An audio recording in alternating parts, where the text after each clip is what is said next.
Birhen na doktora 3 beses na inangkin ng sundalo at pinangakuan na pakakasalan. Pero makalipas ang 5 taon, muli silang nagkita. Nagulat at hinanap ang anak daw nila.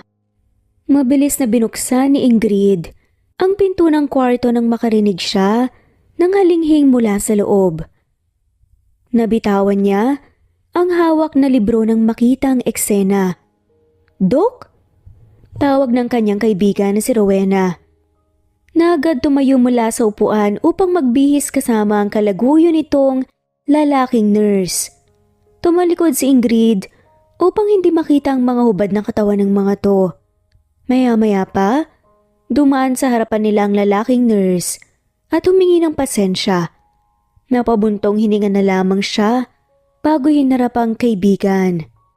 "Hoy Rowena, sa dinami-rami ng lalaking pwede mong patulan, mas bata pa talaga sa'yo? Nahihibang ka na ba?" Ngumiti lamang sa kanyang kaibigan at nakuha siyang kindatan. Lumapit ito at ipinulupot ng kamay sa braso niya. "He's super sexy, alam mo, Dok. Mas bitter ka pa sa ampalaya. Pareho na nga tayong 30 pero never pa kitang nakitang nakikipag-date. Hindi ka ba nalulungkot? Dahil yung bulaklak mo tuyong-tuyo na." Pangasar pa ni Rowena. Mabilis na dinampot ni Ingrid ang libro at mahinang hinampas ang kaibigan dahil sa mga sinabi nito. "Hindi ako nalulungkot na mag-isa ako. Sakit lang sa ulong mga lalaki, no? Hanggang crush lang kaya kong maramdaman." Napakunot na si Rowena. "Ano ka? Bata? Makinig ka sa akin, Ingrid. Trust me, malungkot ang mag-isa. Ayaw mo bang maranasan ang tulad ng love story ng parents mo? Kahit nasa 50s na ang mga to, mahal na mahal pa rin nila ang isa't isa. Malungkot ang hindi madiligan." Saad pa ni Rowena. Napailing si Ingrid at hinilot ang sentido. "Sumasakit lang ang ulo ko sa'yo. Magkaka-AIDS ka sa ginagawa mo niyan. Ikaw dapat ang magsettle at hindi kaya magpakasal ka na. Huwag mong guluhin ang love life ko. Huwag mong problemahin." Tumawa na lamang si Rowena at agad na lumayo sa kanya. "Marriage is not my thing, you know. Doktor ako. Bago ako makipagtsurvahan, syempre, gumagawa ko ng mga test. Yung nurse na yun, 3 weeks na kaming dalawa." Saad pa ni Rowena. "Ay nako, sumasakit lang talaga ang ulo ko sa'yo. Magpapahinga na nga lang ako. Sulitin ko ang bakanteng oras na magpahinga." Saad ni Ingrid. Akmang babagsak na si Ingrid sa kama. Nang muling kumapit sa kanya ang kaibigan. "Punta tayo sa club." Aya pa nga nito. Agad namang tinulak ni Rowena ito. Pasado 8:00 ng gabi at ang gusto niya lang talaga ay matulog at magpahinga dahil siguradong buong maghapon na naman siyang nasa operating room bukas. "Ayoko. Gusto ko lang magpahinga. Ikaw na lang ang pumunta doon."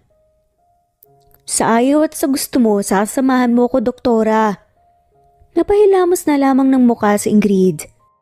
Dahil sa kakulitan ni Rowena, kumuha ito ng damit sa drawer at nang madampot ang pulang dress, tinapon ito sa kanya. Hindi na siya nakipagtalo pa dahil alam niyang matatalo lang siya. "Ang sexy mo naman, doktora."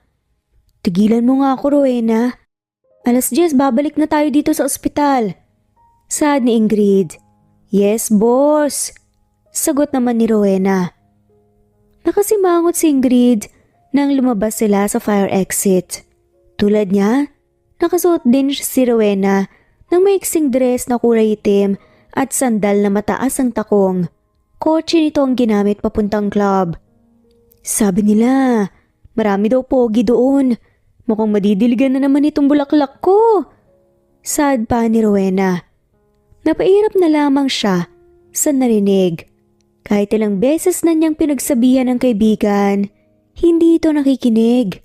Kahit siguro, alugin niya ang ulo nito, wala pa ring mangyayari. Nang marating nila ang sikat na club sa Maynila, mabilis na bumaba si Rowena upang pagbuksan siya ng pinto. Sa labas pa lang, rinig na ni Ingrid ang musika at hiyawan mula sa loob. Mabilis siyang kumapit sa braso ni Rowena.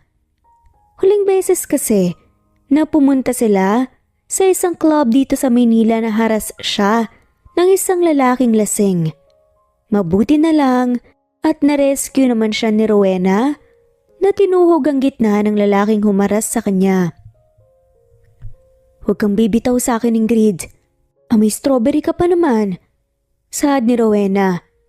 Matalim na tinignan ni Ingrid ang kaibigan dahil sa pagbibiro nito sa kanya. Pero pinagtawanan lamang siya nito. Malapit sa counter ang napili nilang upuan. Malayo sa dance floor at usok ng sigarilyo na ayaw ni Ingrid. Teka Rowena, saan ka pupunta? Kakasabi mo lang sa akin na wag akong lalayo sa iyo Tanong ni Ingrid. Sa dance floor lang ako, babalik din ako kaagad. Napahilamos na lamang siya ng mukha dahil sa stress nang umalis na ito. Kung nasa quarters lang siya ngayon, siguradong tulog na siya. May lumapit sa kanya na isang babaeng waiter at tinalok siya ng alak. Umiling naman siya. Hindi siya pwedeng pumunta sa ospital ng lasing. Mga 2 tagay lang ang kaya niyang inumin dahil agad nga siyang nalalasing. Strawberry juice lang sa akin. Nakangiting wika ni Ingrid sa waiter. Tumango naman ito at umalis. Maya-maya dumating na ang order niya. Agad niyang kinuha ang glass at sumipsip dito. Teka, nasa na ba yung bruhang yun? Bulong ni Ingrid sa kanyang isipan nang hindi niya mahanap si Rowena sa dance floor. Nagdesisyon siyang pumunta doon. Inubos niya muna ang strawberry juice bago tumayo, ngunit ilang hakbang pa lang, nakaramdam siya ng pagkahilo. Ang kanyang mga paningin ay lumabo. Teka, strawberry juice lang naman ang ininom ko Bakit ganitong nararamdaman ko? Nagtatakang tanong ni Ingrid sa kanyang sarili.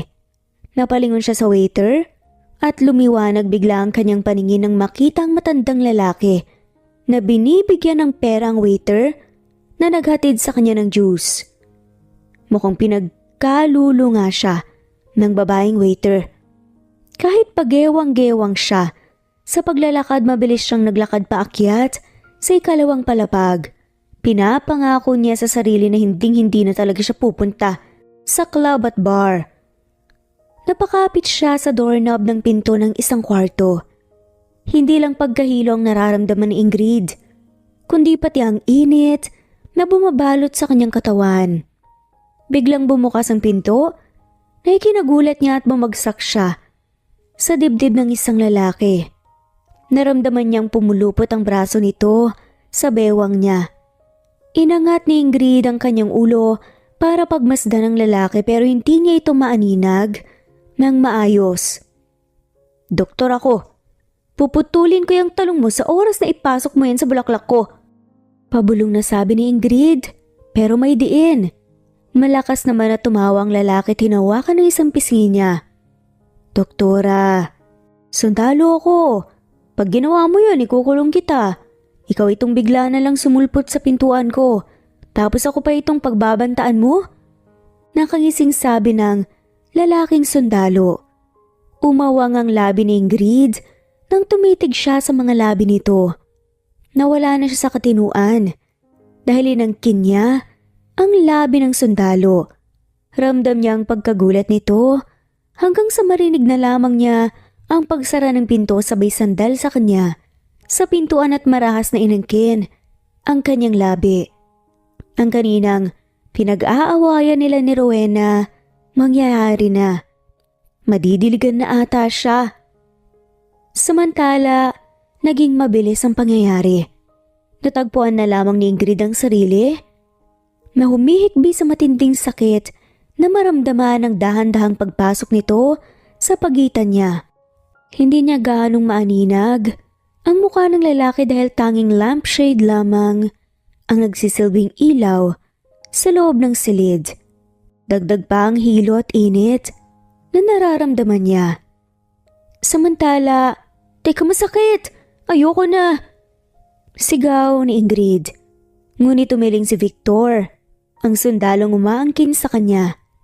Ang misyon ng buong team nila ay sugpuin ang rebelde sa Santa Estrella sa timog ng Visayas.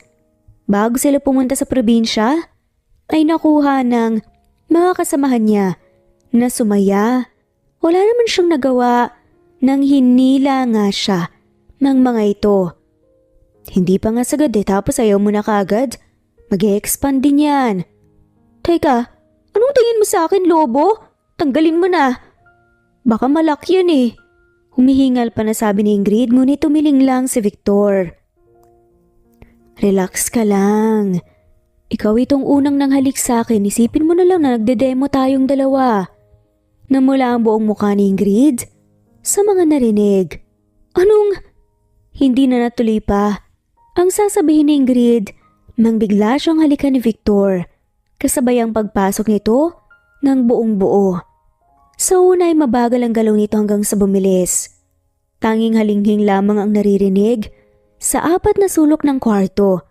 Pasado 3:00 na ng umaga nang tigilan ni Victor si Ingrid. Wala na siyang balak matulog dahil gusto niyang pagmasdan ang mukha ng dalagang inangkin niya. Napangiti siya at hinaplos ng marahan ang mukha ni Ingrid. Pabalikan kita, wika ni Victor.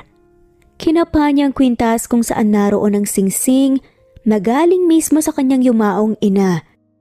Bago ito namatay, hiniling nito na magkaroon siya ng sariling pamilya at itong singsing ang ibibigay niya sa babaeng pakakasalan niya. Dahan-dahan niyang sinuot ang singsing sa daliri ni Ingrid. Medyo maluwag kaya sana ingatan mo, doktora. Babalikan kita dahil sigurado akong may mabubuo. Dagdag pa ni Victor at hinalikan ng noo ni Ingrid at kinuna nito ng larawan bago niya lisanin ang kwarto at sumakay sa taxi. Kinapa niya ang cellphone sa kanyang pantalon pero ibang nahawakan niya. Panty yun ni Ingrid. Napangiti siya ng pilyo. Mukhang souvenir ito para sa kanya. Dumiretso siya sa headquarters dahil ngayong araw na ang pag-alis nila papunta sa Santa Estrella. Babalikan kita, bulong ni Victor sa kanyang isipan. Nagising si Ingrid na malakas ang alarm ng cellphone. Agad siyang bumangon at tumalis sa kama ngunit nang maramdaman niya ang kirot sa pagitan ng kanyang mga hita, bumalik siya sa kama. Anong nangyari? Naguguluhang tanong ni Ingrid sa sarili. Nabaling ang kanyang tingin sa pulang mansya sa puting kumot. Laglag ang kanyang panga. Kahit hindi niya maalalang nangyari kagabi, sigurado siyang hindi na siya birhen. Napahilamos siya sa mukha at hindi napigilang umiyak.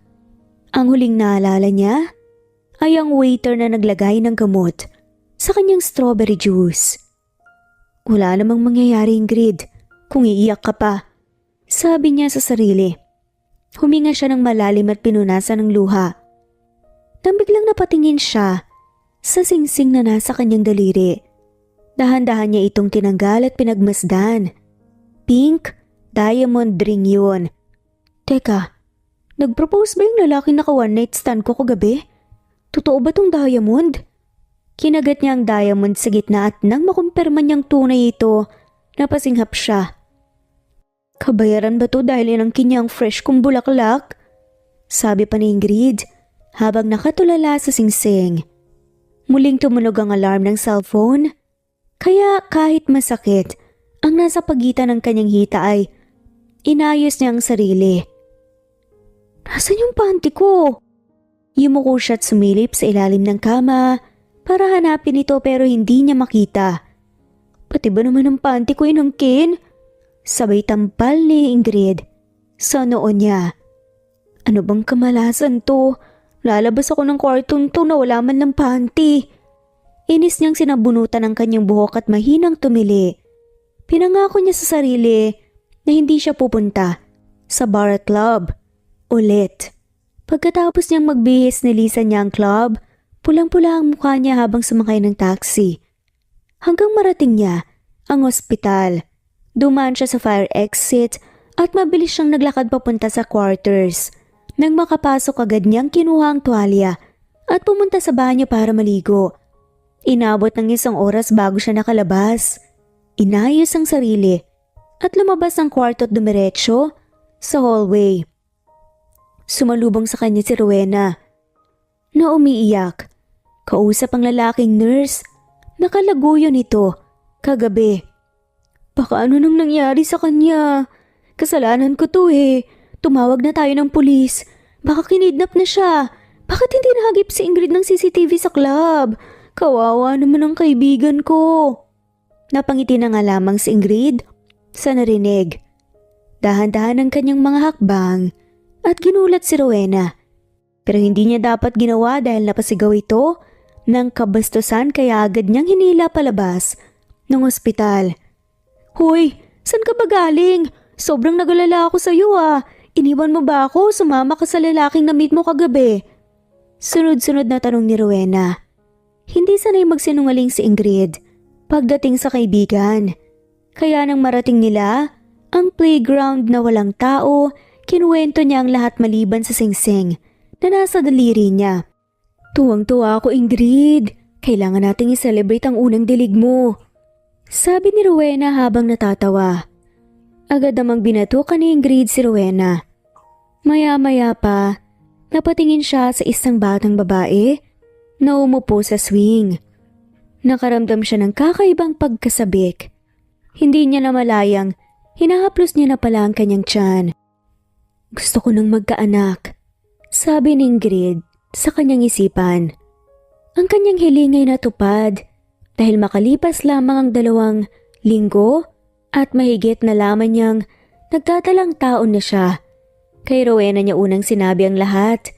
Ikalawa sa mga magulang niyang nasa Amerika, kaya wala siyang choice, kundi ang kumuha ng leave at pumunta sa Amerika nang sabihin ng mga magulang niya. Makalipas ang 4 na taon, matagumpay na itinaguyod ni Ingrid ang kanyang anak na si Yvette Louise Flores. 3 taon silang namalagi sa Amerika at umuwi rin sila ng Pilipinas ng 1 taon kasama ang mga magulang ni Ingrid para maalagaan si Yvette habang siya ay nagtatrabaho. Yvette, babalik din kagad si mommy ha. Makakasama mo muna sina grandma at grandpa. Ayos lang ba yun sa'yo? Tanong ni Ingrid sa kanyang cute na anak at nakangiti habang hinahaplos ang maliit nitong ulo. Ayos lang po, Mommy. Ingat po kayo dun, ha?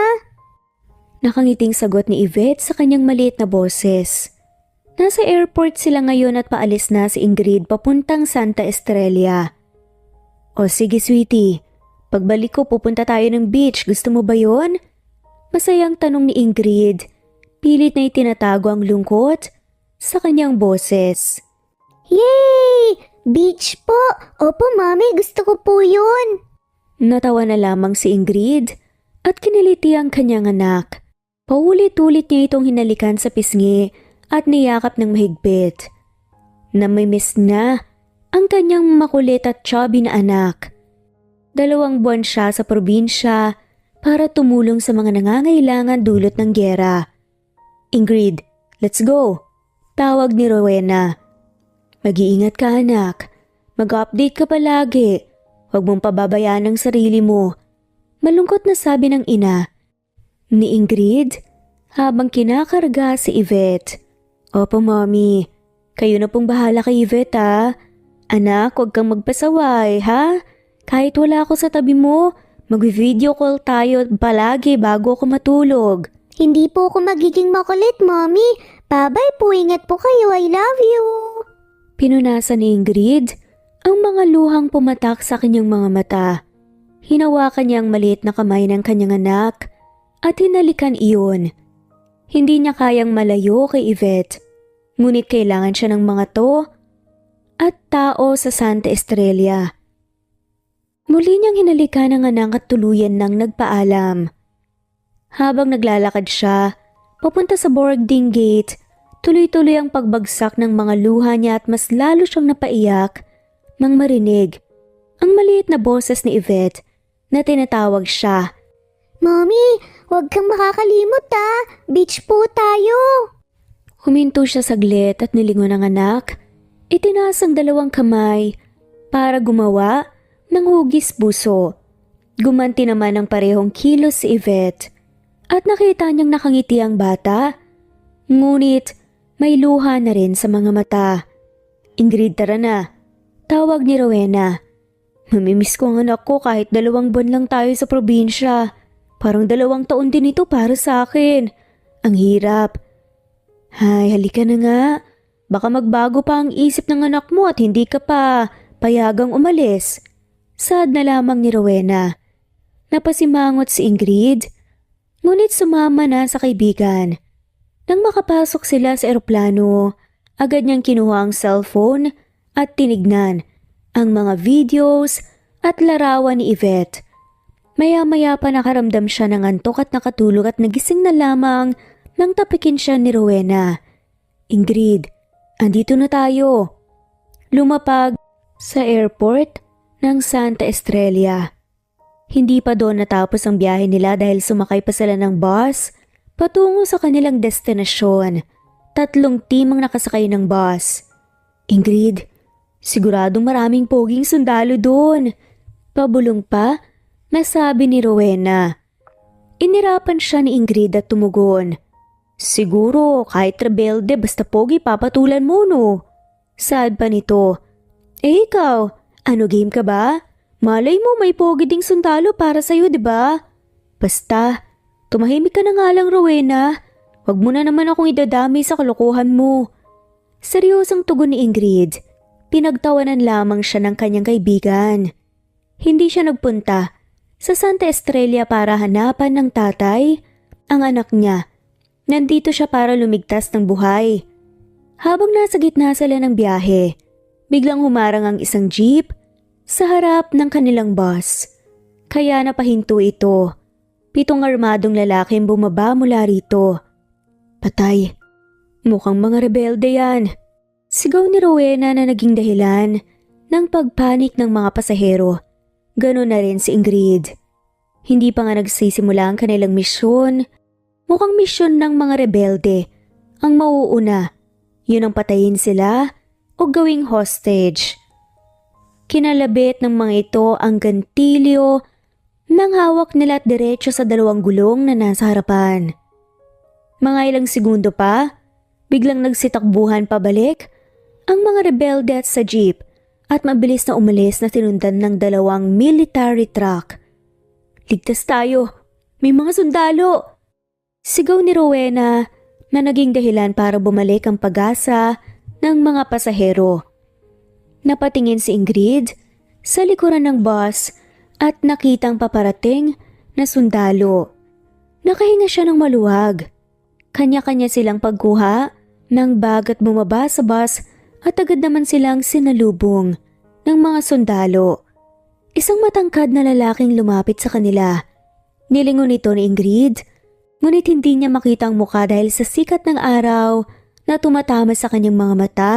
Dagdag pa, ang sombrero na suot nito upang matakpan ang kalahating mukha niya. Sinong mga pasahero? Malamig na tanong ng sundalo.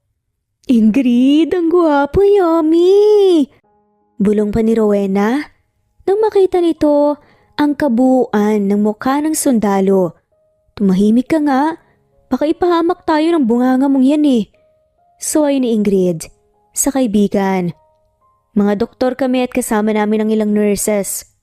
Malambing na sabi ni Rowena at tila sinusubukan pangakitin ang sundalo. Lumingon ang sundalo sa direksyon nila at doon na nasilayan ni Ingrid nang tuluyan ang mukha ng sundalo.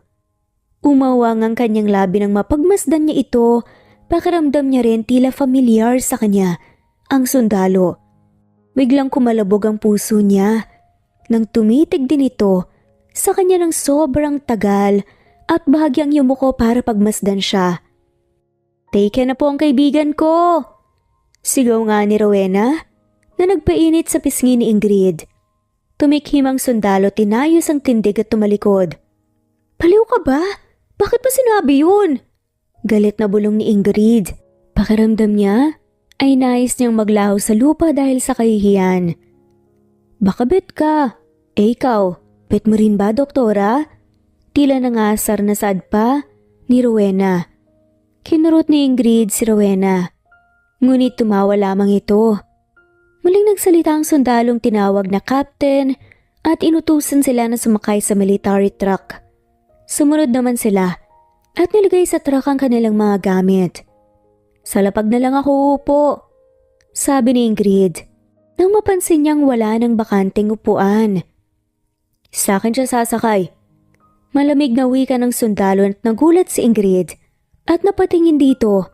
Ang tono ng boses nito ay seryoso at matigas na tila walang ibang pagpipilian si Ingrid kundi ang sumama. Inagaw din ito ang hawak niyang maleta. Alagaan niyo po ang kaibigan ko ha. May naghihintay po sa kanya sa pag-uwi. Biro pa nga ni Rowena na muling nagpainit ng mukha ni Ingrid. Napayuko siya, napahiya sa mga pinagsasasabi ng kaibigan. Maya-maya pa umalis na ang truck at silang dalawa na lang ang naiwang dalawa. Sumunod naman si Ingrid sa sundalo nang magsimula itong maglakad patungo sa military jeep na tama lang para sa kanilang dalawa. Nilagay nito ang maleta sa likod at pagkatapos ay inalalayan siya nito na umakyat. Ngunit tumanggi siya at nang makaupo ay sumiksik sa pinto. Rinig ni Ingrid ang pag-check nito sa kanya. Ini-start na nga nito ang engine at nilisan ang lugar. Habang nasa biyahe, hindi mapakali si Ingrid. Pakiramdam niya, familiar talaga ang sundalong to. Ngunit hindi niya matandaan kung saan niya ito nakita. Napalundag siya nang magsalita ito. Doktora, asan ang anak natin? Malamig ngunit malinaw na tanong ng sundalo habang diretso itong nakatingin sa mga mata ni Ingrid. Napasinghap si Ingrid sa tanong ni Victor. Tinabi nito ang kanilang sasakyan sa gilid at huminto. Hindi mo ba ako maalala, doktora? Kung gano'n ipapaalala ko sa iyo kung paano kita inangkin. Dahilan para magkaroon ng bata sa tiyan mo. Ano bang pinagsasasabi mo? Hindi kita maintindihan. Wala tayong anak. Nauutal na sagot ni Ingrid. Sa kanyang isip may bumubulong na baka nga itong lalaking umangkin sa kanya at ang ama ng kanyang anak. Pero hindi siya pwedeng magpadalos-dalos sa desisyon dahil hindi niya talaga ito nakilala. May naglaro man sa kanyang isipan na hindi ito ang unang beses na nakita ang sundalo, kailangan pa rin niyang mag-ingat. Hindi ako gumamit ng kondom kaya sigurado akong merong mabubuo. Mariin na saad ni Victor. Uminit ang magkabilang pisngi ni Ingrid. Gusto niyang untugin ang kanyang ulo o hindi kaya isampalin ang kanyang sarili para magising sa bangungot na to. Sige, sabihin na natin na ikaw nga ang naka-one night stand ko. Pero hindi sapat ang konklusyon mo na meron ngang nabuo. Hindi yan bomba na pag tinapon mo isasabog, magkaiba yon. Palaban naman saad ni Ingrid. Huwag ka nang magsinungaling pa sa akin. Dahil may nangyari sa ating dalawa. Makalipas ang 1 buwan, bumalik ako sa Maynila at hinanap ka sa mga ospital hanggang sa matagpuan ko kung saan ka nagtatrabaho.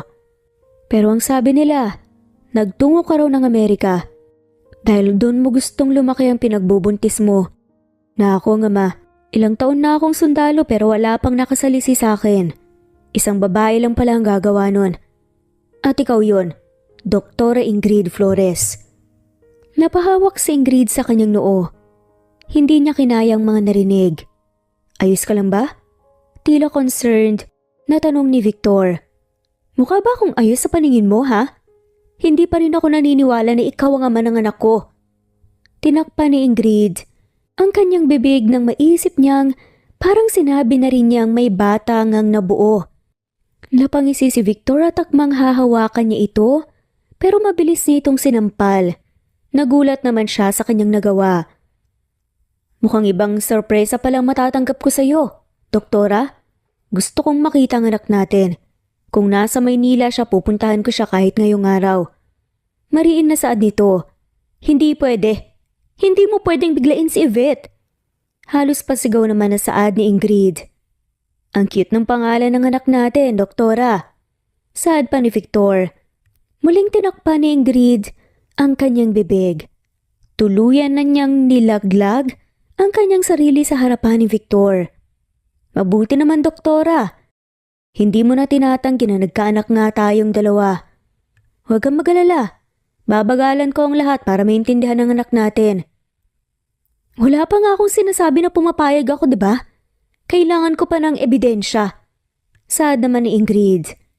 Maraming ebidensya na pwedeng magpatunay na ako lang ang lalaking unang nakaangkin sa'yo. Nasaan ang singsing na binigay ko? Ha? Suot ni Yvette. Muntik na kasing mawala sa daliri ko kaya ginawa kong kwintas. Nagulat si Ingrid nang hawakan ni Victor ang dalawa niyang kamay. Sabik na sabik akong makita ang anak nating dalawa. Pumunta ako ng Amerika, kaagad nang malaman kong nandun ka. Pero hindi talaga kita mahanap eh. Akala ko hindi na kita makikita. Pero ikaw pala itong lalapit sa akin. Pinagtagpo pala muli tayo ng tadhana. Nakangiting sabi ni Victor. Agad namang nakaramdam ng kakaibang tensyon si Ingrid sa kanyang isipan nang tumagal ang titig niya sa maaliwalas na mukha ni Victor. Tumikhim siya at binawi ang kanyang mga kamay na hawak nito. Hindi pa nga tayo nagpapakilala. Ako nga pala si Victor Luis Zamora. Bukas tumungo tayo sa Maynila gamit ang eroplano. Gustong-gusto ko nang makita ang anak natin, Doktora. Ingrid na lang itawag mo sa akin. Pag tayong dalawa lang. Bukas hindi pwede dahil magsisimula pa ang misyon ko. Baka sa susunod na araw na lang, Victor. At bibigyan ko rin ng oras ang sarili ko na unawain ang mga nalaman ko mula sa'yo. Isa pa, kung pwede, walang makakaalam na ikaw ang ama ng anak ko. Uminit ang magkabilang pisngi ni Ingrid. Pagkatapos niyang ipaliwanag kay Victor ang nais niyang mangyari. Of course, ikaw ang masusunod, Doktora. I mean Ingrid. Nakangiting wika ni Victor at mas lalong uminit ang pisngi ni Ingrid. Para na siyang kamatis sa sobrang pamumula ng kanyang muka. Bigla siyang napasinok kaya tinakpan niya ang kanyang bibig pero hindi pa rin tumigil ang kanyang pagsinok. Malakas na tumawa si Victor at nakuha siyang asarin. Gusto niyang pagsabihan ito pero patuloy lamang siya sa pagsinok. Oo nga pala Ingrid. Bukod sa anak natin, excited rin naman akong makita ka. Sa unang pagkikita natin noon, dinemo mo pa nga baka malak tayong dalawa, di ba? At sa pangalawang pagkakataon na pagkikita natin ngayon, sinabi mo na hindi ka mabubuntis, Ingrid. Mataas ang kumpiyansa ko na mabubuntis kita at makapal din ang mukha ko para sabihin sa'yo na gusto kitang ligawan na mauuwi rin sa kasal. Diretsahang saad ni Victor at wala nang paligoy-ligoy pa. Laglag tuloy ang panga ni Ingrid sa mga revelation na ibinulgar ni Victor. Lumapit ito sa kanya at itinaas ang isang kamay nito para ilagay sa noo niya. Habang ang isang kamay naman nito, inilagay sa noo nito. Nilalagnat ka ba? Sobrang init mo ah.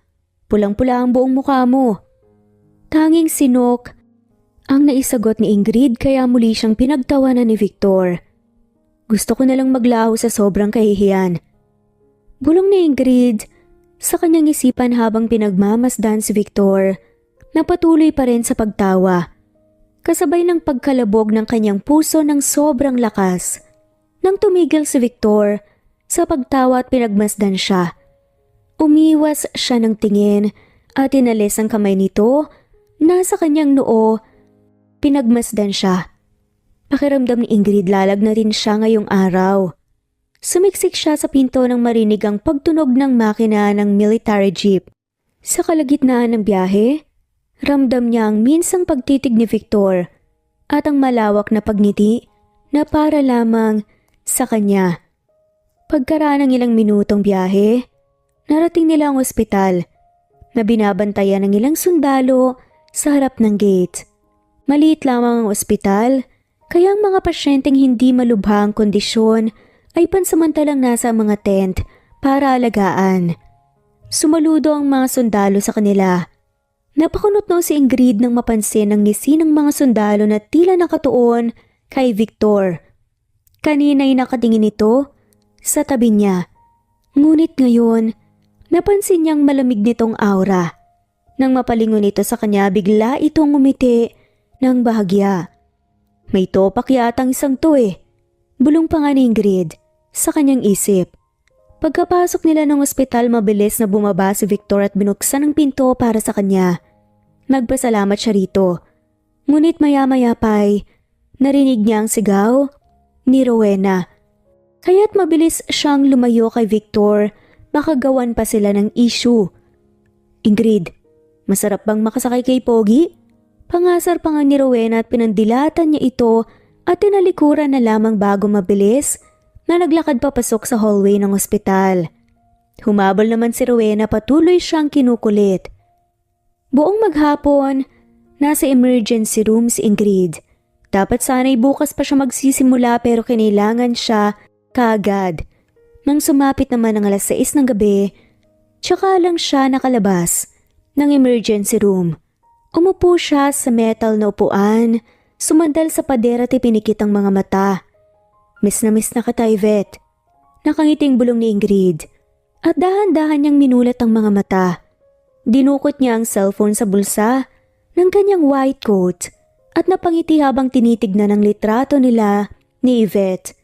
Pareho silang naka-swimsuit at nakaupo sa buhangin. Ngunit naglaho ang kanyang ngiti nang mapansin ang 2 pares ng military boots sa harapan niya. Dahan-dahang umangat ang tingin niya at nakita si Victor nakangiti sa kanya. Nakasuot ito ng itim na t-shirt at cargo pants. Inabot nito sa kanya ang isang plastic. Mukhang ngayon ka lang nakapagpahinga. Take this. Saad ni Victor. Sunod-sunod na napaubo si Ingrid. Na marinig nga ang malambing na boses nito, kaya naman mabilis siyang umiwas ng tingin. Nagulat siya nang umupo ito sa tabi niya, kaya't bahagya siyang umatras. May virus ba ako, Ingrid? Takang tanong pa nga ni Victor. Hindi niya sinagot ang tanong ito. Bagkus, mabilis na tumayo at takmang tatalikuran niya si Victor nang hinawakan nito ang kanyang pulso. Nakakatampo ka naman, doktora. Pagkatapos kitang hanapin sa buong ospital para ibigay itong binili kong pagkain dahil concerned ako sa kalusugan mo. Iiwan mo lang ako na hindi man lamang tayo nakakapag-usap kahit isang oras? Nanginig ang mga kamay ni Ingrid at ramdam niya ang pag-init ng kanyang pisngi at ang malakas na tibok ng puso niya. Hindi niya alam kung ano ang sasabihin. Nanlaki ang mga mata niya nang marahan siyang hinila ni Victor paupo sa tabi nito. Just 2 minutes, doktora. Ingrid. Napatango na lamang siya, tumiwas ang tingin kay Victor. Nilagay nito ang plastic sa hita niya at nang silipin niya ang laman, nakita niyang may mineral water at sandwich doon. Bigla siyang natakam. Kinuha ito mula sa plastic. Bakit ganyan siya makatitig? Iniisip niya bang matakaw ako? Tanong pa ni Ingrid sa isip niya habang inunguya ang sandwich. Gustong-gusto kong nakikita ang anak natin. Gusto ko siyang mahawakan at mayakap. Napalingon siya kay Victor dahil sa sinabi nito. Kita niya ang determinasyon sa mga mata nito at gusto rin niyang makita at mayakap si Yvette. Nang muli itong ngumiti sa kanya ay agad niyang iniwas ang mga mata at tinuon na lamang ang atensyon sa pagkain ng sandwich. Lumipas ang 2 minuto, hindi na muling nagsalita pa si Victor. Nang lingunin niya ito, nakita niyang nakapikit ang mga mata. Mukhang nakaidlip at pinagmasdan niya ito mula leeg hanggang muka. Tama nga si Rowena. Gwapo ka nga. Bulong nga ni Ingrid. Bigla siyang nagulat nang ngumiti si Victor at dahan-dahang dinilat ang mga mata. Gising ka? Tanong ni Ingrid. Gising na gising ako at malinaw din ang pandinig ko. Agad na tumayo si Ingrid at mabilis na naglakad palayo. Naririnig niya pa ang mahinang tawa ni Victor sa kanyang likuran. Nang marating niya ang kanyang silid, agad siyang pumasok at napasandal sa pinto at hinawakan ng kanyang dibdib. Ramdam pa rin ang malakas na tibok ng kanyang puso. Ano bang nangyayari sa akin? Para akong atakihin sa kaba. Bulong pa niya sa kanyang sarili.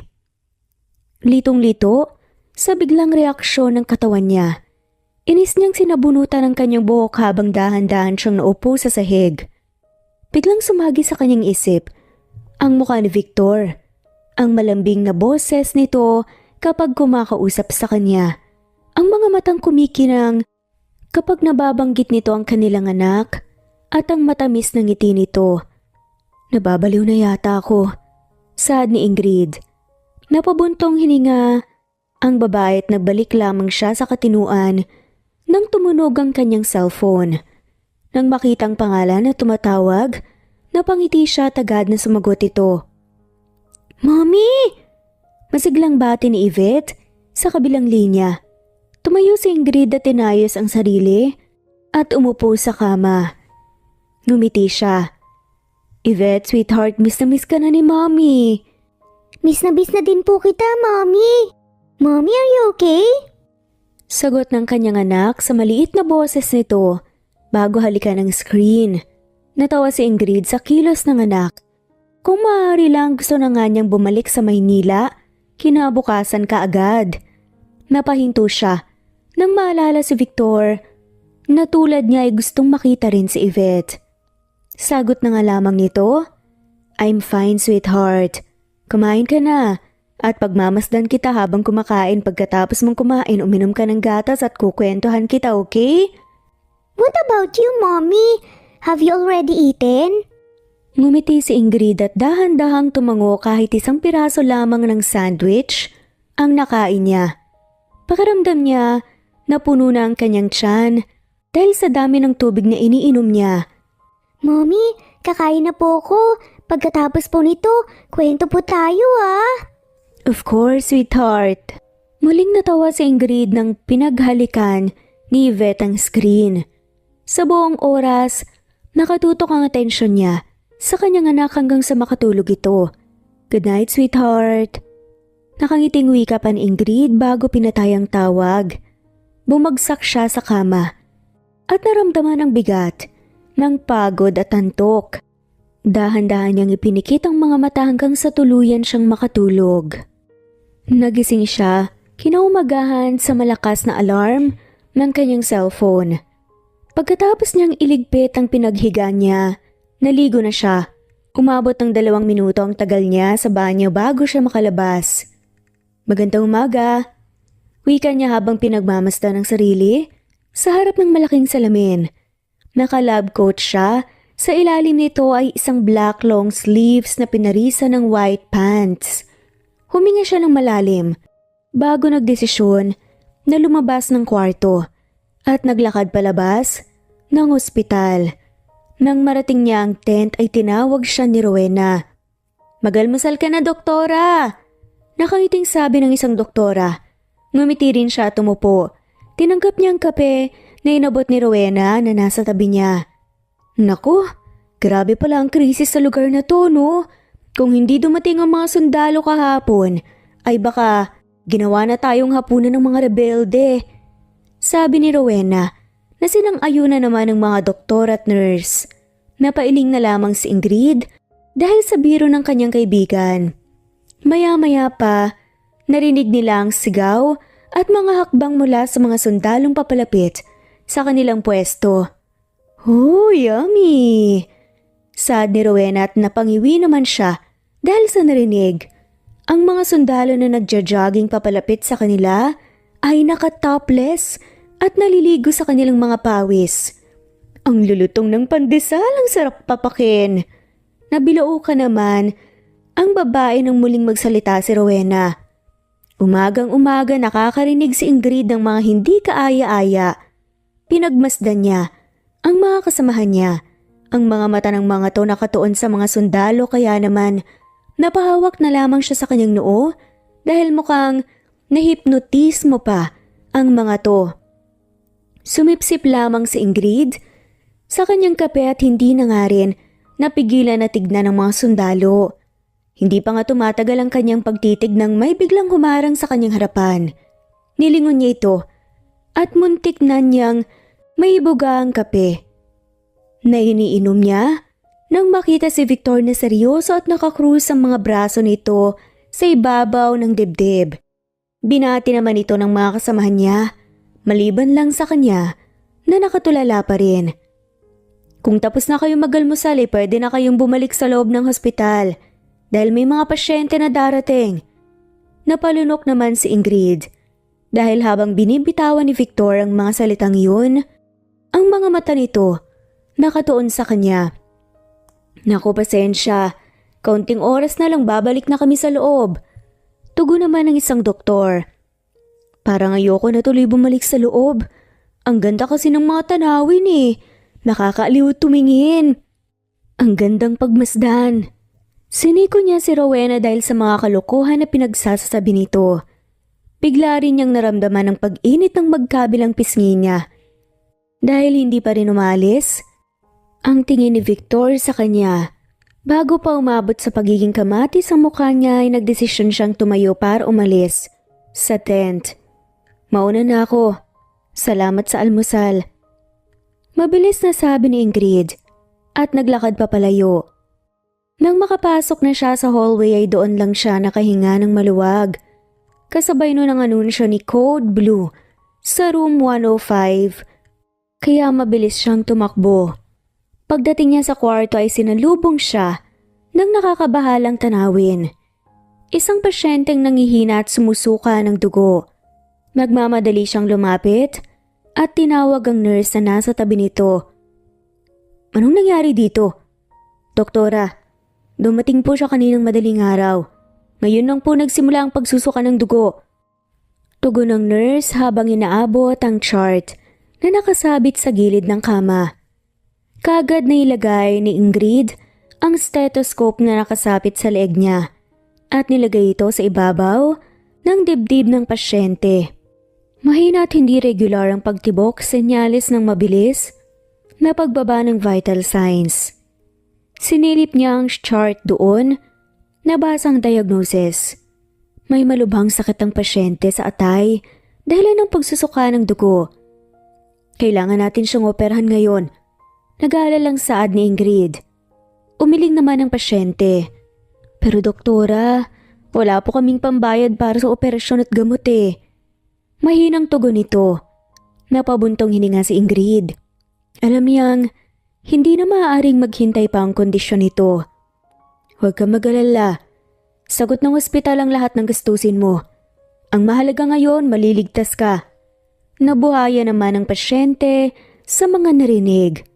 Kung ganun pumapayag na po ako, doktora. Mahina nitong sambit. Halos pabulong lamang.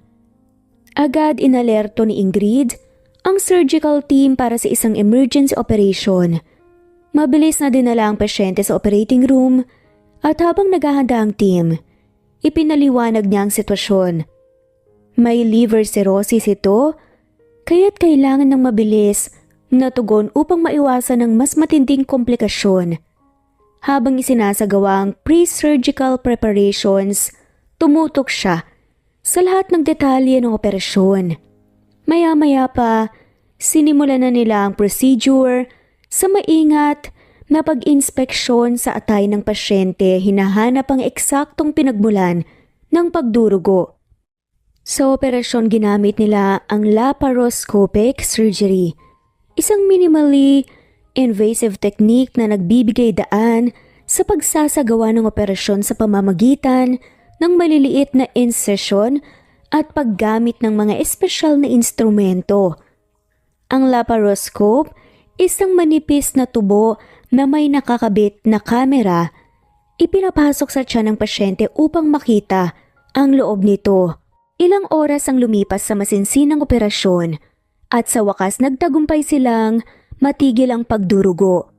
Matapos masiguro ang matatag na kalagayan ng pasyente, huminga ng malalim si Ingrid, ramdam ang kasiyahan na nakapagligtas ng isang buhay. Pagkatapos ng operasyon, lumabas si Ingrid mula sa operating room. Bakas sa kanyang mukha ang pagod pero may bahid ng kasiyahan. Pumunta siya sa recovery room kung saan dinala ang pasyente. Tumigil siya sa tapat ng pinto at pinagmasdan ng pasyente na mahimbing na natutulog. May mga nakakabit na dextrose at monitoring equipment. Habang nakatayo siya doon, biglang narinig niya ang isang pamilyar na boses mula sa likuran. "Impressive, doktora. Narinig ko na ilang oras ka sa loob ng operating room. Hindi madali ang kaso ng pasyente mo." Saad ni Victor. Nagulat si Ingrid at bahagyang namula nang mapansing naruroon si Victor.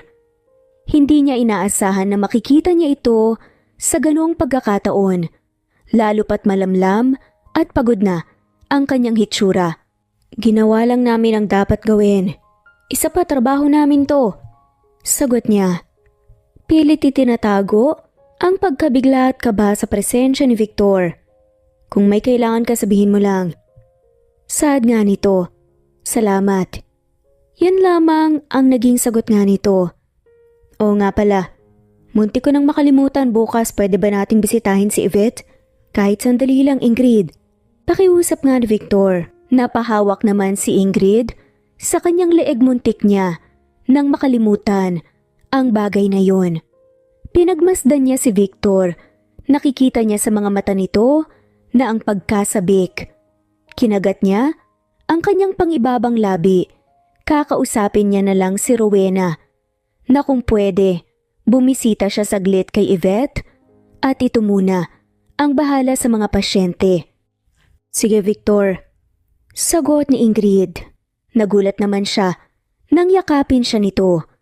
Muli niya na naman naramdamang kalabog ng kanyang dibdib at pag-init ng magkabilang pisngi.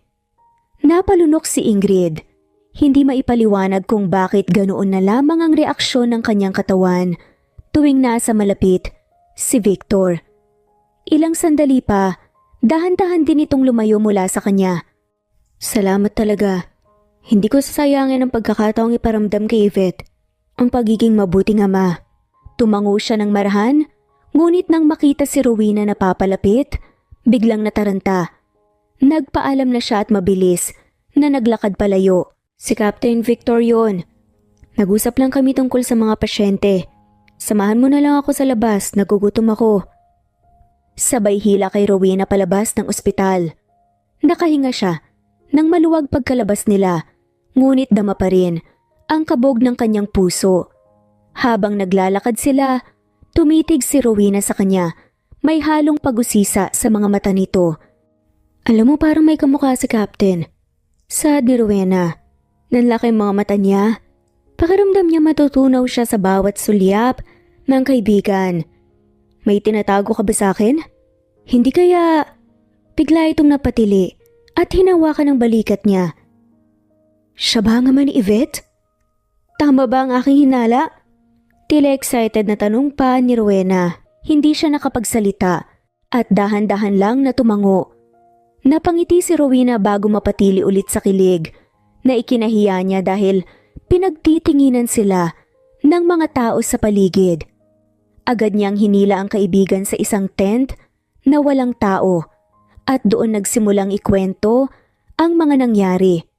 Habang masinsin niyang ikinukwento ang mga lihim, hindi maalis ang ngiti sa labi ni Rowena. Paminsan-minsan, kinikilig at pumipisil sa kanyang braso. "Grabe, si Captain pala. Hindi mo man lang sinabi. Ang gwapo niya at may pagkamisteryosong bad boy pa ang dating. Ay naku, kinikilig talaga ako para sa'yo." Tilipan ni Rowena. Hindi napigilan ni Ingrid ang mapangiti sa reaksyon ng kaibigan. "Oo nga pala, may plano kami ni Victor na palihim na pumunta ng Maynila bukas. May asikasuhin kami tungkol kay Yvette. Kaya habang wala ako, ikaw na munang bahala rito bilin Ingrid. "Ha? Kayo lang dalawa? Parang honeymoon lang Pinandilatan niya ang kaibigan. "Hoy, hindi ganun." Tumawa lang ito at lalo pa siyang inasar dahil sa unting-unting pamumula ng mukha niya. Nang sumapit ang gabi, nagkaroon ng kaunting kasiyahan sa kampo. Nag-imbita ang mga sundalo sa ilang doktor at nurse na sumali sa kanilang simpleng salo-salo. May bonfire sa gitna at ang malamlam na liwanag nito ang tanging ilaw sa paligid. Tatanggi sana siya sa paanyaya pero mabilis na hinila ni Rowena papunta sa mga upuan malapit sa apoy. "Huwag kang maarte, Ingrid, minsan lang to," saad ni Rowena. Napabuntong hininga siya at sumunod na lang. Pagkaupo, laking gulat niya nang makita si Victor na papalapit, ang mga matay diretso sa kanya. Tumayo si Rowena at walang kaabog-abog na nagsalita. "Captain, dito ka na lang sa tabi ni Ingrid, umupo." Napandilatan ni Ingrid si Rowena bilang babala, pero ngumiti lang ang kaibigan at nagkibit balikat. Nang makaupo si Victor sa tabi niya, parang uminit ang pakiramdam niya. Napahawak siya sa magkabilang pisngi at umusog ng kaunti. "Iniiwasan mo naman ako." Tanong nito na agad niyang kinalingon. "Hindi naman sa ganoon. Baka anong isipin nila?" Habang tuloy ang masayang kwentuhan ng iba, nagpalitan ng mga sundalo at doktor ng kanilang mga karanasan. Mga nakakatawang pangyayari sa kampo, mga misyon at mga alaala. Samantala, tila nagkaroon ng sariling mundo sina Victor at Ingrid, nag-uusap ng pabulong tungkol sa plano nila kinabukasan. "Umiinom ka?" tanong ni Victor. Nagulantang naman si Ingrid nang makita ang red horse na hawak niya, na di niya namalayang pinahawak pala ni Rowena. Agad niyang binaba ito at sunod-sunod na umiling. Napabungis-ngis naman si Victor. "Relax, hindi kita ikukulong kung iinom ka. Pero mas mabuti kung wag na lang." Natatawang sabi pa nito. "Wine lang at soju ang iniinom ko," saad ni Ingrid. Hindi na muling magsalita si Victor sa tabi niya at tahimik na lamang siyang pinagmamasdan nito at hindi niya maiwasang kabahan.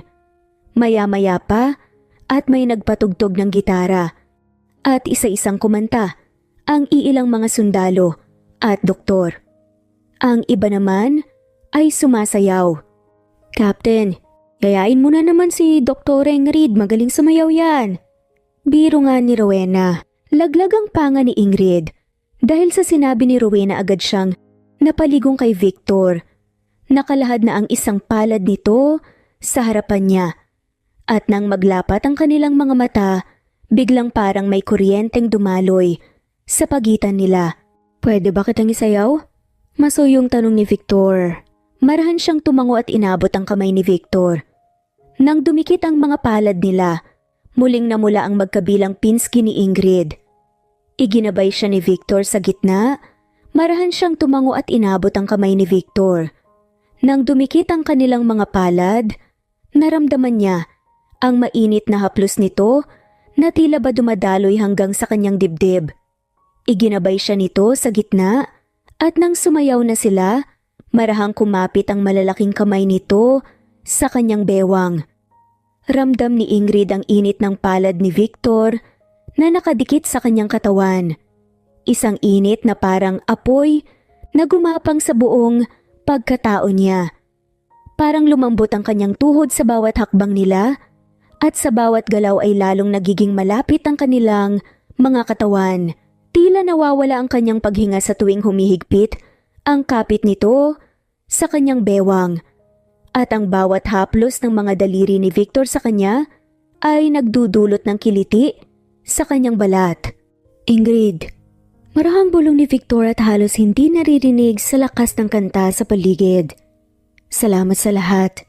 Saad nito. Nag-init ang mukha ni Ingrid sa sinabi nito at nahihiyang nag-iwas ng tingin. Para bang matutunaw siya sa bawat salitang binibitiwan ni Victor at sa mga titig nito. Habang naglalaro ang apoy ng bonfire sa kanilang paligid, ramdam niya ang tibok ng sariling puso na sumasabay sa mga bulong ng hangin. "Mukhang tuluyan na akong nahulog," bulong niya sa kanyang isipan. Nang gabing iyon, hindi naging maayos ang tulog ni Ingrid. Paulit-ulit, bumabalik sa kanyang isipan ang mga nangyari. Kagabi ang init ng mga haplos ni Victor at ang mga titig nitong nagdulot ng hindi mapigilang kilig sa kanyang dibdib. Kaya naman nang magising siya kinaumagahan ay mugto ang kanyang mga mata. Habang inaayos niya ang kama, ay hindi niya mapigilan mapangiti. Excited din siya ngayong araw na makita si Yvette at sigurado siyang mahabang usupan ang mangyayari ngayong araw. 8:00, ang usapan nila ni Victor. Magkikita sila sa rooftop ng ospital. Nandun ang sasakyang magdadala sa kanila patungong Maynila, isang military helicopter. Pagkatapos niyang ayusin ang kama, ay pumasok na siya sa banyo at naligo umabot ng ilang minuto ang tagal niya sa banyo bago siya makalabas. Yvette, sana hindi ka magalit kay mommy kapag nakita mo ang daddy mo na ilang taon mong hindi mo na silayan. Bulong ni Ingrid habang pinagmamasdan ng sarili sa harap ng salamin. Suot ang isang white long sleeve shirt, high-waisted black cargo pants at puting sapatos. Pagkatapos niyang ayusin ang sarili at siguraduhing lahat ng kailangan niya ay nasa shoulder bag, lumabas na siya ng kwarto at sumakay ng elevator papunta sa rooftop. Ilang minuto pa bumukas na ang elevator, huminga muna siya ng malalim bago magsimulang maglakad. Nakita niya si Victor, nakatalikod at tila seryosong nakatanaw sa malayo. Nang maramdaman ang presensya niya, humarap ito at nangumiti ng bahagya. Dahan-dahan siyang lumapit. "Good morning, Ingrid." Saad ni Victor. "Good morning, Victor. Huwag ka mag-alala, sigurado akong magugustuhan ni Yvette pag nakita ka." "Sana nga. Sana magustuhan niya ako." Sagot naman ni Victor na may halong kaba sa kanyang boses. Inalalayan siya nito na umakyat sa military helicopter at maya-maya pa umandar na ito. Namangha naman si Ingrid sa kanyang nakikita. "First time mong makasakay sa helicopter?" tanong ni Victor. Tumango naman si Ingrid. Habang nasa ere, naramdaman niya ang antok dala ng puyat kagabi. Kaya ilang sandali lamang ay napapikit siya at nakatulog. Nagising na lamang siya sa mainit na haplos ni Victor sa kanyang braso at bahagya siyang napabalikwas. Napangiti naman sa kanya ang binata dahil sa kanyang naging reaksyon. Muli siyang inalalayan pagkababa nila iyang lalaki, ang lumapit at magalang na nagpakilala kay Ingrid. Ginantihan naman ito ni Ingrid nang magiliw ng ngiti at mahinhing nagpakilala. Maya-maya, sinenyasan ng lalaki si Victor na mag-uusap. Pinagmasdan niya lamang ang dalawa hanggang sa naglakad si Victor, papalapit sa kanya at hinawakan ang kanyang kamay na ikinagulat niya. Marahan ang pagkakahawak nito. "Victor, may problema ba? Mukhang seryoso kasi yung pinag-uusapan niyo eh." Tanong ni Ingrid. "Walang problema kaya wag ka nang mag-isip ng kung ano-ano." Hinila siya ni Victor patungo sa motor na nakaparada sa gilid at sinuot ang helmet sa kanya. "Hindi ba delikadong sumakay dyan?" tanong ni Ingrid. "Delikado kung ibang magmamaneho. Huwag kang mag-alala, iingatan naman kita." Biglang uminit ang dalawang pisngi ni Ingrid at muli niyang naramdaman ang pamilyar na emosyon sa kanyang puso. Nang sumakay na si Victor sa motor, sumunod naman siya. Mahigpit ang pagkakayakap niya, dahilan para asarin siya nito. "Huwag mo na nga akong asarin, first time ko lang makasakay dito at isa pa. Maraming sinusugod sa ospital noon dahil sa aksidente sa motor no, kaya nga nakakatakot eh. Pag akong kasama mo Ingrid, hindi ka malalagay sa panganib. Kung gusto mo, higpitan mo pa ang pagkakahawak sa abs ko." Natatawang tugon ni Victor sa kanya. Napasimangot naman siya. Maya-maya pa, tumunog na ang tambutso at linisan na ang lugar na hindi pamilyar kay Ingrid. Sa bawat hangin na humahaplos sa kanya, napapangiti siya. Pinagmamasdan naman si Victor sa side mirror. "Para kang bata, doktora." Sad pa ni Victor. "Hindi ba pwedeng namamanghalang ako? Mag-focus ka na lang sa pagmamaneho mo." Sad ba ni Ingrid? "Paano ko makakapag-focus kung isang magandang Diyos ang nakayakap sa akin?" Laglag ang panga niya sa narinig Dahang-dahang uminit ang magkabilang pisngi niya. Pinagtawanan naman siya ni Victor at maya-maya pa, sumipol ito. Napayuko na lamang siya at mahinang hinampas ang dibdib ni Victor. Corny. Mahinang bulong ni Ingrid at dahan-dahan nang umiti. Muling nagsalita si Victor at tinanong kung saan siya nakatira. Sinabi naman niya ang address. Mga ilang oras pa, narating na nila ang subdivision. Nang inalis ni Ingrid ang helmet, bumati ang guard at pinapasok sila sa loob. Huminto sila sa sky blue na gate at muli siyang inalalayan ni Victor pababa ng motor. Huminga muna ng malalim bago pinindot ang doorbell. Ilang sandali, bumukas iyon. Nagulat ang isang katulong nang makita siya. Ngumiti lamang si Ingrid bilang tugon at binati ito. Nasaan ang magulang? Nasa ospital po sila, Ma'am Ingrid. Araw po ng check-up nila at si Yvette naman po ay nasa garden. Tugon ng katulong. Nang makapasok sila, sinenyasan niya si Victor na umupo muna. Victor, may gusto ka bang inumin? Tubig lang, Ingrid. Kumrot naman ang noo niya nang makitang nanginginig si Victor at pumiyok pa ito nang magsalita. Dalhan mo siya ng tubig. Tumango naman ang katulong at umalis na. Dito ka muna, Victor. Pupuntahan ko lang si Yvette, kakausapin ko muna siya. Ingrid, mas mabuti muna. Huwag niya munang malaman ngayon na ako ang daddy niya. Ayoko siyang biglain. Gusto ko lang ngayong araw na makasama siya. Napatango-tango si Ingrid. Sige, kung yan ang gusto mo, rerespetuhin ko ang desisyon mo. Nagpaalam na siya kay Victor at naglakad palabas ng mansion upang puntahan si Yvette sa garden. Naabala sa paglalaro ng dollhouse kasama ang isang katulong. Nang makita siya nito, sinenyasan niya itong huwag maingay. Ate, saan ka pupunta? Magalang na tanong ni Yvette sa isang katulong na tumayo. Kukuha lang ako ng merienda mo. Sagot naman ng katulong at naglakad papalayo sa garden.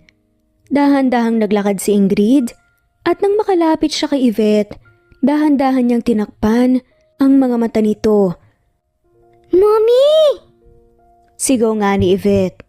Natawa naman siya. Sa tuwing ginagawa niya ito, agad nitong nahuhulaan kung sino siya dahil sa kanyang pabango. Nang inalis niya na ang dalawang kamay sa mga mata ni Yvette, agad itong yumakap sa nang mahigpit sa kanya.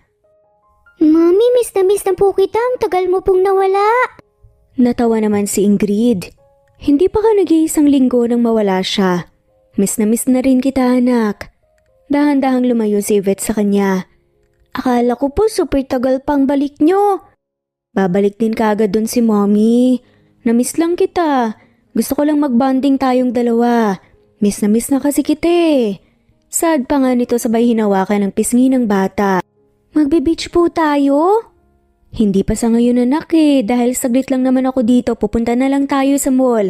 Ayos lang ba sa'yo? Ayos lang po sa akin, Mommy. Nakangiting sagot ni Yvette at tinaas ang dalawang kamay nito, senyales na gusto nito magpakarga. Agad naman itong humalik ng sunod-sunod sa pinski ni Ingrid, pagkatapos ay sumiksik ito sa kanyang leeg. Pumasok na sila sa loob ng mansion. Sa bawat hakbang ni Ingrid ay bumibigat ang pakiramdam niya. Natatakot na baka magtampo sa kanya ang anak dahil ngayon lang nito masisilayan si Victor. Habang lumalaki kasi si Yvette, ay ni minsan ay hindi ito nagtanong sa kanya kung nasaan ang ama nito, na mas lalong nagpaisip sa kanya na baka hindi normal ang pagpapalaki niya kay Yvette. O baka nasanay lang ito na siya ang kasama, kaya siya lang hinahanap nito. Hindi niya alam ang gagawin sa oras na magtampo si Yvette sa kanya dahil sa kanyang mga nilihim. Pagkapasok nila sa loob ng mansion, agad na tumayo si Victor. Nanginginig ang mga kamay at tuhod nito, hindi maalis ang tingin kay Yvette. Mommy, who is he? Bulong nga ni Yvette sa tenga ni Ingrid. He's a friend of mine, sweetheart. Go on, introduce yourself. Saad ni Ingrid. Hi po, I'm Yvette Luis Flores. Nice to meet you, Yvette. Sad naman ni Victor at halos maluha-luha pa nga. Habang pinagmamasdan ni Ingrid ang dalawa, nakikita niyang puno ng emosyon ang mata ni Victor. Pananabik at saya. Nang mapatingin din siya sa kanyang anak, nakita niyang seryoso ang tingin ng bata kay Victor. Kaya naman ay nagsalita siya. Bibihisan ko lang si Yvette, Victor. Saglit lang kami. Sad nga ni Ingrid. Ngumiti naman si Victor sabay sabing take your time. Umakyat siya. Sa hagdan buhat pa rin si Yvette. Dinala niya ito sa kwarto at maingat na ibinaba sa kama. Agad na tumalon-talon ang bata sa kasiyahan. Habang pumipili siya ng damit, bigla itong nagsalita. Mommy, that guy is weird. Napangiti siya at napatigil sandali sa pagpili ng damit. Weird? Kunot noong tanong ni Ingrid. Yes, Mommy. He's super weird but he looks like a prince. Napangiti na lang siya sa sinabi ng anak. Bagamat inosente si Yvette, mukhang hindi na siya mahihirapan ipaliwanag ang pagkatao ni Victor. Mommy, is Tito Victor really just your friend or he is your jowa? Nanlaki ang mga mata niya. Mabilis siyang lumapit kay Yvette, hindi malaman kung matatawa o magugulat. Niyakap naman siya nito nang mahigpit habang bungisngis ng tawa. Paano mo naman nalaman ang salitang jowa? Narinig ko po kay Manang, tinanong po niya si Ate Lorraine kung may jowa kasi laging umingiti po kapag may kinakausap po siya sa phone. Napahawak si Ingrid sa leeg. Hindi alam kung matutuwa sa pagiging mausisa ng anak o mag-aalala dahil napakaaga nitong matuto ng ganitong mga salita. Hinaplos niya ang buhok ni Yvette. Si Tito Victor, matagal ng kaibigan ni Mommy anak. Wala pa akong jowa pero kung sakaling magkakaroon okay lang ba sa'yo? Tumitig si Yvette at ngumiti ng matamis kay Ingrid. It's okay, Mommy, as long as he's nice and not weird. Hindi napigilan ni Ingrid ang mapatawa. Pagkatapos pumili ng damit, isinuot niya na ito kay Yvette, isang cute na pastel pink dress na may maliliit na bulaklak sa laylayan. Bagamat simple, bumagay ito sa inosenteng ganda ng bata. Napakaganda mo talaga anak, para kang prinsesa. Ngumiti si Yvette at nag-pose pa nga sa harap ng salamin, tuwang-tuwa sa kanyang itsura at nag-thank you at yumakap pa sa kanyang mommy. Muli niya itong at lumabas sila ng kwarto. Nang marating nila ang dining room, nagulat siya nang tinaas ni Yvette ang dalawang kamay sa harap ni Victor. Karga po! Wika ng bata sa maliit na boses. Pinagmamasdan lamang ni Ingrid ang dalawa. Kitang-kita niya kung paano tinitigan ni Victor si Yvette. Mahinang tinapik ng bata ang magkabilang pisngi ng ama na ikinangiti ni Victor. Ilang saglit pa, nagulat siya nang makita ang mga luha na unti-unting tumutulo mula sa mga mata ni Victor. Why are you crying, Tito Victor? I'm sorry, Yvette. I'm just happy to see you. Sad naman ang lalaki. Ngumiti ang bata at muling niyakap si Victor nang mahigpit. Bago pa maiyak si Ingrid, niyaya niya ang dalawa na umalis na. Kotse niya ang ginamit papuntang mall si Victor. Ang nagmaneho na sa passenger seat siya. Nakaupo nakakandong sa kanya si Yvette na tuwang-tuwa nakatanaw sa bintana. Mga ilang oras pa ay narating na rin nila ang mall.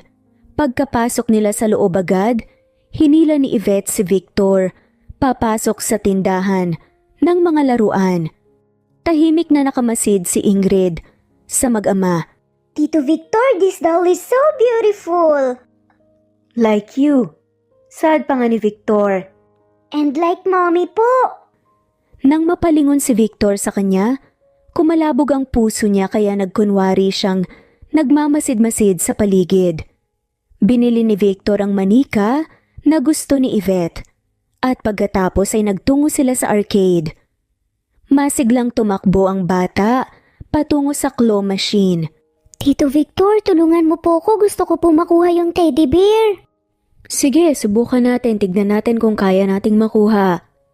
Inabot ni Victor ang hawak at sinubukan na makakuha ng teddy bear Nang hindi ito makuha agad ng magikik si Yvette. Okay lang po dito, masaya naman. Lahat ng makita ni Yvette sa arcade ay nilaro nila hanggang sa makaramdam ito ng gutom kaya pumunta sila ng Jollibee. Si Victor ang umorder.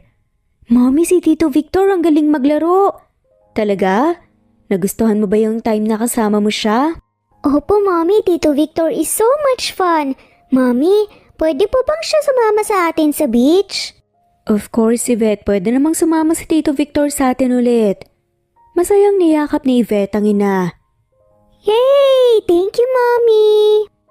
Hinaplos ni Ingrid ang buhok ng anak sa pagbabalik nilang dalawa ni Victor sa Santa Estrella. May bagong pag-asa siyang babaunin na magiging buo ang kanilang pamilya. Nang sumapit ang 3:00, ay nagpagsya na silang umuwi, nakatulog si Yvette sa bisig niya. Hindi niya man gusto itong iwan. Pero kailangan nga nilang bumalik ni Victor. Nasa kwarto sila ni Yvette. Ingrid, salamat sa lahat ah. Pagkatapos ng mission mo sa ospital, sasama na ako sa inyo pabalik dito sa Manila. Napasinghap si Ingrid sa narinig. Ano bang pinagsasasabi mo, Victor? Lahat ng sinabi ko sa iyo nung makita kita. Totoo, gusto ko kayong makasama. Kayo ni Yvette. Sapat na ang ilang taon na nagserbisyo ako sa bayan, kayo na ang magiging priority ko. Ayoko nang sumabak pa sa gera. Dati hindi ako natatakot mamatay. Pero ngayon, takot na takot ako. Ingrid, sinasabi mo ba, Victor, na tatalikuran mo ang pagiging sundalo mo para sa amin? Tatalikuran ko ang sinumpaan ko sa bayan para sa inyo. Kasi enough na yung nagawa ko. Sa tingin ko naman, marami na rin akong nasakripisyo. Sunod-sunod na bumagsak ang luha sa mga mata ni Ingrid. Napapikit siya nang maramdaman ang mainit na haplos ni Victor sa kanyang pisngi. Hanggang sa dumampi ang malambot nitong labi sa kanya. Magaan at puno ng pag-iingat ang halik ni Victor. Sapat upang damhin niya ang init ng kanyang damdamin. 5 segundo lamang ang itinagal ng halik na iyon bago marahang lumayo si Victor. Nang idilat ni Ingrid ang mga mata, nakaramdam siya ng bahagyang hiya. Bumalik na tayo, Ingrid. Baka kung saan pa tayo mapunta kung magtagal pa tayo dito. Saad ni Victor. Nanlaki ang mga mata niya sa biro ni Victor. Tumayo siya at humalik sa pisngi ni Yvette. Bago sila umalis ng kwarto, nag-iwan silang dalawa ng sulat at magkahawak kamay na lumabas sa mansyon. Hanggang sa pagsakay nila ng helicopter patungo sa Santa Estrella, magkasama sila. Pasado 6:00 na ng gabi nang makalapag sila sa rooftop ng ospital. Bago sila maghiwalay, muli siyang hinalikan ni Victor sa pisngi. Hindi napigilan ni Ingrid ang mapangiti nang bumalik siya sa kanyang kwarto. Pagbagsak niya sa kama, pinatong niya ang kamay sa kanyang dibdib, malapit sa puso.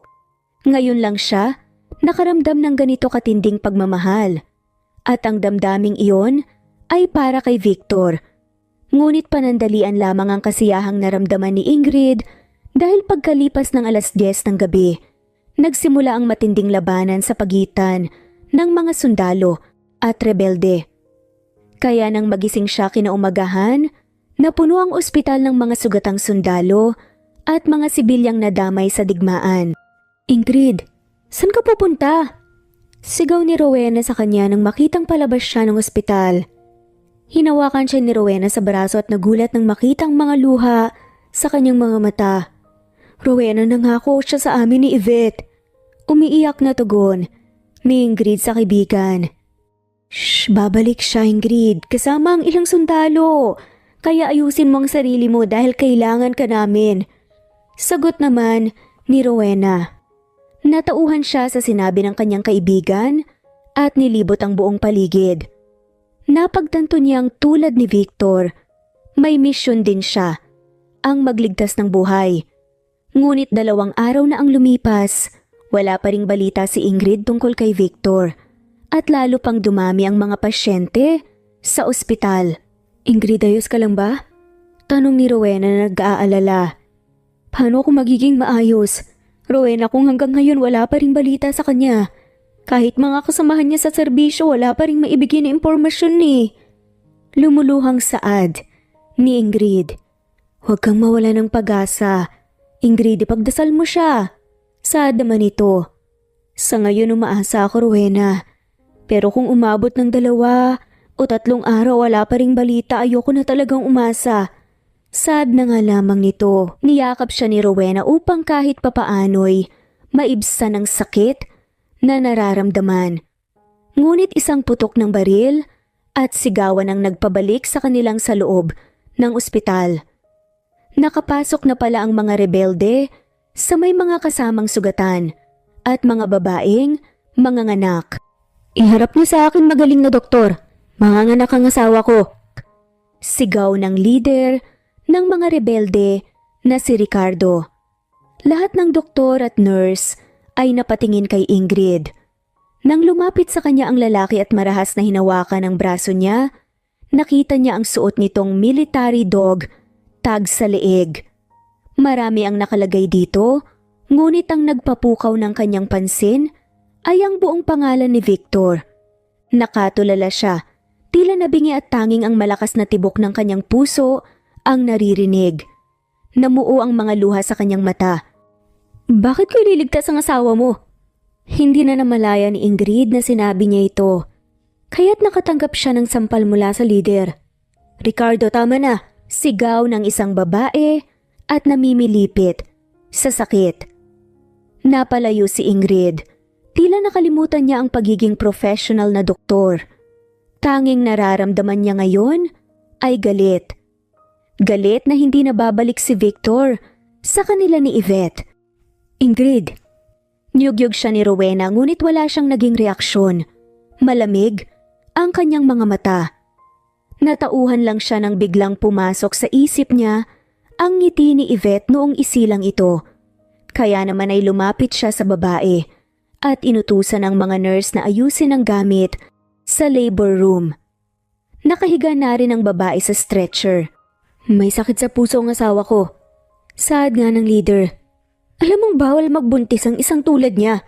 Sagot naman ni Ingrid. Doc, walang kasalanan ng asawa ko. Ako na mismo ang nagpumilit na mabuntis siya. Nahirapang sabi ng babae. Ngunit nakangiti ito. Pinagmamasdan ni Ingrid ang dalawa. Parang namamaalam na ang babae. Bigla siyang nakaramdam ng lungkot. Nang pumasok na sila sa labor room, ginawa ni Ingrid ang lahat ng kanyang makakaya. Ngunit nang mailabas ang sanggol, bago tumigil ang tibok ng puso ng babae sa monitor, nag-iwan ito ng huling habilin sa kanya. Doc, kayo na pong bahala sa baby ko. Saad ng babae. Tumango lamang siya at nang lumabas siya sa labor room, nakita niyang nagliwanag ang mukha ni Ricardo nang makita ang sanggol. Napangiti ito at napaluha, humalik sa noo ng bata. Nang tumingin ito sa kanya, sinabi din nito ang parehong mga salita na sinabi ng babae. Walang magbabantay sa kanya kapag nakulong ako, doktora. Kayo nang bahala sa kanya. Sad na lamang ni Ricardo. Umiyak itong pumasok sa loob ng labor room upang daluhan ang asawa na namatay sa panganganak. Pinagmamasdan ni Ingrid ang sanggol sa bisig niya. Dahan-dahan sumilay ang ngiti sa labi niya hanggang sa marinig niya ang pamilyar na boses. Victor? Saad ni Ingrid, bumuhos ang mga luha niya. Nang makakalapit sa kanya si Victor ay hinalikan siya nito sa noo pagkatapos pinagmasdan ng sangool na karga niya. Hanggang sa lumabas si Ricardo sa labor room, binunot naman ni Victor ang kanyang baril. Ngunit itinaas lamang ng lalaki ang 2 kamay, senyales na sumusuko na ito. Lahat ng mga rebelde ay sumuko na sa kamay ng mga sundalo dahil nagtagumpay ang mga ito na mapatay ang gobernador ng Santa Estrella. Naghimagsik ang mga rebelde dahil inangkin ng gobernador ang kanilang hanapbuhay. At ang mas matindi pa, 2 kapatid na babae ni Ricardo ay pinatay at ginahasa ng gobernador. Dahil sa bulok na sistema ng hustisya, Hindi ito napatunayan sa korte, kaya't inilagay na nila ang batas sa kanilang mga kamay dahilan para magkaroon ng giyera sa probinsya. Makalipas ang 2 araw, muling bumalik ang katahimikan sa probinsya. Kahit pumanaw na ang gobernador, muling binuksan ng korte ang kaso laban sa kanya at ang ilang sangkot sa panluloko sa mga magsasaka ay sinentensyahan ng habang buhay na pagkakakulong. Kasabay nito, nagpakamatay si Roberto sa loob ng kulungan. Ngunit bago ito pumanaw, sumulat ito para kay Ingrid. Binibigyan ng permiso na siya na ang bahala sa sanggol. Akala ko hindi ka na makakabalik, Victor. Baliw ka talaga. Hindi ako makatulog at makakain ng maayos dahil sa pag-aalala sa iyo eh. Pagluluha ni Ingrid.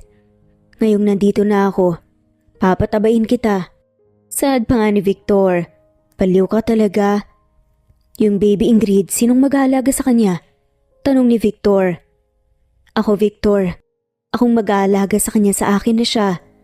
Yumakap naman si Victor sa bewang niya at bumilong. Hindi lang siya sa'yo, doktora. Akin din. Natawa naman si Ingrid. Nasa labas sila ng nursery room. Pinagmamasdan nilang dalawa ni Victor ang sanggol na natutulog sa incubator. Lumipas ang mga araw, linggo, hanggang maging buwan ay tinupad nga ni Victor ang sinabi nito na magre-resign sa pagiging sundalo at sasama sa kanya sa Maynila. Ngayon ay nakatira sila isang kondo na pansamantala muna silang mananatili hanggat hindi pa naayos ang bahay na pinapagawa ni Victor. Pinaliwang na rin ni Ingrid nang dahan-dahan kay Yvette kung sino ba talaga sa buhay nila. Si Victor dagdag pa ang bagong magiging parte ng pamilya nila na si Vince. Tuwang-tuwa naman ang bata at palagi itong nakadikit sa sanggol at lalo na sa ama. Ang relasyon naman nilang dalawa ni Victor ay hanggang girlfriend at boyfriend pa lamang. Gusto kasi ng lalaki na ligawan muna siya hanggang sa dumating sila sa yugto ng pagpapakasal. Kaya naman natatawa na lang si Ingrid tuwing tinatawag niya si Victor ng boyfie, short term ng boyfriend. Ingrid, tulog ng mga bata. Bulong ni Victor sa kanyang tenga. Mahina niya itong hinampa sa dibdib. Baka nakakalimutan mo, Victor, girlfriend mo pa lang ako. Hindi mo pa ako asawa. Ikaw kasi masyadong pabebe. Sad pa nga ni Ingrid. Mukhang nagsisi na nga ako Ingrid. Dapat pala hinayaan na lang kitang pigutin ako. Pasado 8:00 na ng gabi, nasa kwarto lang sila kasamang mga bata. Si Vince sa crib at si Yvette naman sa maliit na kama malapit sa crib. Puro ka talaga kalokohan. Matulog na nga lang tayo. Napabungis-ngis siya nang pumatong ito sa kanya. Victor, ano ba? Palagi mo na lang akong sineseduce, Ingrid. Sa unang pagkikita natin, inakit mo ko. Natatawang saad ni Victor. Naku, sinisi mo pa ako ha. Napatawa si Victor. Bakit kasi sobrang ganda mo? Maputi pa at ang haba ng hita. Ang sarap kagatin. Mahinang tinampal ni Ingrid ang balikat ni Victor. Pag kinasal tayo, Victor, huwag na tayong mag-honeymoon. Baka malak na talaga tayo ng tuluyan. Natawa nga sila. Hindi malalak, Ingrid, babaon ko lang. Matulog na nga tayo. Kung ano-anong naririnig ko mula sa'yo eh. At least, doktora, marami kang matututunan sa akin. Tumawa na lang siya at hinayaan si Victor na gawin ang gusto nito. Sinimulan ni Victor siyang halikan sa noo, pababa sa ilong, hanggang sa maabot ang labi niya. Pakiramdam ni Ingrid ay nabibilisan siya sa lahat ng mga nangyari sa kanya. Parang kahapon lang nang mag-usap sila ni Rowena tungkol sa pagiging single niya. Kahit ilang taon na iyon nakalipas. Siguro ay dahil tuwing kasama niya si Victor at si Yvette, hindi niya pinapansin ang takbo ng oras, kundi ang mga alaalang kasama ang mga taong mahal niya. Pati na rin ang bagong biyayang si Vince sa buhay nila ni Victor. Ingrid, maraming salamat. Masuyong saad ni Victor. Hindi ka ba nagsasawa na sabihin ang mga salitang yan? Tanong naman ni Ingrid. Yumakap sa kanya si Victor. Hindi ako mapapagod na sabihin ng mga salitang yan dahil noon pa man, nang makita kita sinabi ko na sa sarili ko na mahirap kang abutin. Mataray at sopistikada. Pero sabi ko, hindi ako susuko at magsasawa. Nasuyuin ng mataray na doktora. Mahal kita, Ingrid. Ang corny mo pero mahal din kita, Victor. Matulog na nga tayo. Yumakap siya kay Victor at naramdaman niya ang paghalik nito sa kanyang noo bago siya nakatulog. Kinaumagahan, nagising siya at nagulat nang makitang singsing na nasa daliri niya. Umagang-umaga, Victor, papaiyakin mo ko bulong ni Ingrid at hinanap si Victor hanggang sa matagpuan niya itong karga si Vince. Habang si Yvette naman ay nakaupo sa sofa nang mapalingon ito sa kanya. Matamis itong ngumiti. Good morning, Mrs. Zamora. Masuyong saad ni Victor. Bigla siyang kinilig sa pagtawag nito sa kanya ng Mrs. Tumayo siya at lumapit. Hinalikan si Yvette at sunod si Vince. Ako, doktora, walang morning kiss? Napangiti naman siya at hinalikan si Victor sa noo. Maraming salamat, Victor, sa lahat. Sobrang blessing talaga na dumating ka sa buhay ko. Napangiti si Victor. Ganon din ako, Ingrid, sobrang blessing sa buhay ang kagaya mo. Simula nung kumatok ka sa pinto ko nung araw na yon nang mauwi tayo sa ganitong masayang sitwasyon. Kung hindi pala ako sumama nun kay Rowena sa bar, hindi pala tayo magkikita Natatawang sad pa ni Ingrid. Siguro, pero tadhana ang gagawa ng paraan para magkita tayong dalawa. Gaya nito, pinaghiwalay tayo. Pero muli tayong nagkita. Daddy, ano po ang tadahan? Biglang tanong naman ni Yvette. At nagkatingin na naman silang dalawa ni Victor at ito na ang sumagot sa tanong. Tadhana. Ang tadhana, Yvette, isang misteryo na hindi natin kayang hulaan. Minsan darating ito nang biglaan at walang pasabi. At may mga pagkakataon na magtatagal bago ito magbunga. Napangusa naman si Yvette. Senyales na hindi ito na kakaunawa sa mga sinasabi ng kanyang ama. Napatawa na nga lamang si Ingrid. Bata ka pa kasi, Yvette. Pag nasa tamang edad ka na, mauunawaan mo rin. Sunod-sunod na tumango si Yvette at tinuon na lamang ang atensyon nito kay Vince. Umupo si Ingrid sa tabi ni Victor at sinandal ang ulo sa balikat nito. Labis ang saya na naramdaman niya. Akala niya hindi na siya makakapag-asawa dahil wala siyang naging karanasan sa relasyon. Sulit naman pala ang paghihintay niya dahil tulad ni Victor, ang makakasama niya habang buhay. Ngayon ay nauunawaan niya na si Rowena na mayroon na ring bagong kasintahan kaya nakuha nitong magpaiwan sa Santa Estrella. Ang paghihintay at pagtanggap sa tamang panahon ay may dalang gantimpala. At minsan, ang pinakahihintay mong pag-ibig ay dumarating kapag hindi mo inaasahan. At dito na nga po nagtatapos ang kwentong pagmamahala ni na Victor at Ingrid. Maraming salamat po sa lahat ng mga walang sawang sumusubaybay at shout out po sa inyo. I-comment lamang po kung gusto nyo magpa-shoutout sa susunod nating story. Thanks for listening!